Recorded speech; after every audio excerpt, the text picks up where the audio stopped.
হয় আজি ৰাতিপুৱা আমি প্ৰথম মোৱামাৰীৰ পৰা আৰম্ভ কৰিছো প্ৰচাৰ অভিযান আৰু মোৱামাৰী জিলা পৰিষদ চপাই জিলা পৰিষদ দুইখনতে আমি সন্মিলিতভাৱে ভাৰতীয় জনতা পাৰ্টি আৰু অসম গণ পৰিষদে প্ৰচাৰ অভিযান চলাই দেখিছো যে মানুহৰ দৃষ্টিভংগী যথেষ্ট পৰিৱৰ্তন হৈছে।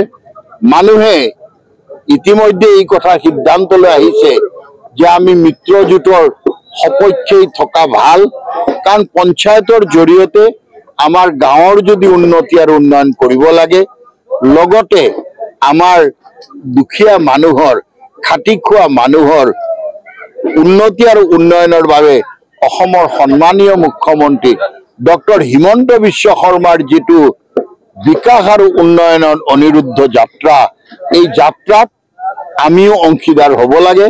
আৰু এইবাৰ মঙলদৈ বিধানসভা সমষ্টিৰ এটা পৰিৱৰ্তনটো হ'ব। মই যোৱাকালি দলগাঁৱতো সভা কৰি দেখিছো, সমগ্ৰ ৰাজ্যতে মিত্ৰজোঁটেই হাঁহি মাৰিব, কাৰণ বিৰোধী শক্তি বহুধা বিভক্ত।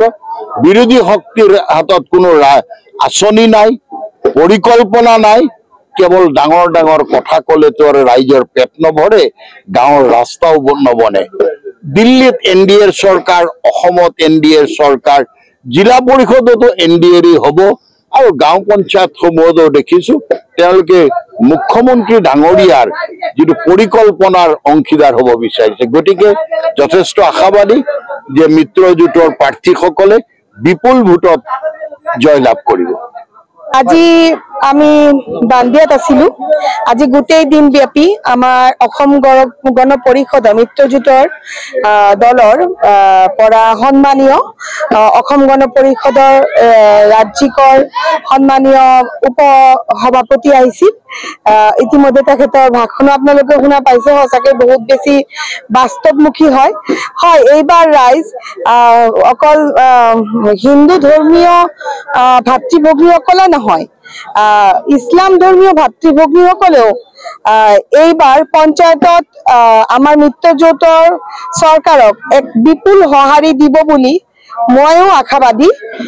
ভাৰতীয় জনতা পাৰ্টি আৰু তাৰ লগতে অসম গণ পৰিষদ উভয় পক্ষৰে ভোটদান কৰিব বুলি মই আশাবাদী। মই যিমানখিনি ঘূৰিছো বা দেখিছো ইতিমধ্যে যিকেইটা নিৰ্বাচন হৈছে, কোনো এনে ভাষণত নাযায়, সূতা কম্বলৰ ৰাজনীতি গ'ল আৰু বাস্তৱ যিটো নেকি দুখীয়া জনসাধাৰণৰ লগত আমাৰ সন্মানীয়, আমাৰ দেশৰ সন্মানীয় প্ৰধানমন্ত্ৰী ডাঙৰীয়া শ্ৰদ্ধা নৰেন্দ্ৰ মোদী ডাঙৰীয়া আৰু তাৰ লগতে শ্ৰদ্ধাৰ আমাৰ ৰাজ্যৰ সন্মানীয় মুখ্যমন্ত্ৰী ডাঙৰীয়া ডক্টৰ হিমন্ত বিশ্ব শৰ্মা ডাঙৰীয়াৰ নেতৃত্বাধীন যি চৰকাৰ আছে আৰু আমাৰ অভিভাৱক শ্ৰদ্ধা দিলীপ শইকীয়া ডাঙৰীয়াৰ নেতৃত্বত এইবাৰ আমাৰ এই মঙলদৈ বিধানসভাৰ লগতে দলগাঁও বিধানসভাৰ অন্তৰ্গত আৰু তাৰ লগতে চিপাঝাৰ বিধানসভা আমি আশা কৰো দৰং জিলাৰ অন্তৰ্গত গোটেইখিনি পঞ্চায়ত আৰু জিলা পৰিষদ আমি দখল কৰিবলৈ সক্ষম হ'ম।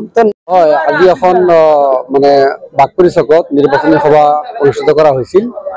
এইখন সভাত আমাৰ ৰাজ্যিক নেতৃবৃন্দসকল আহিছিলে।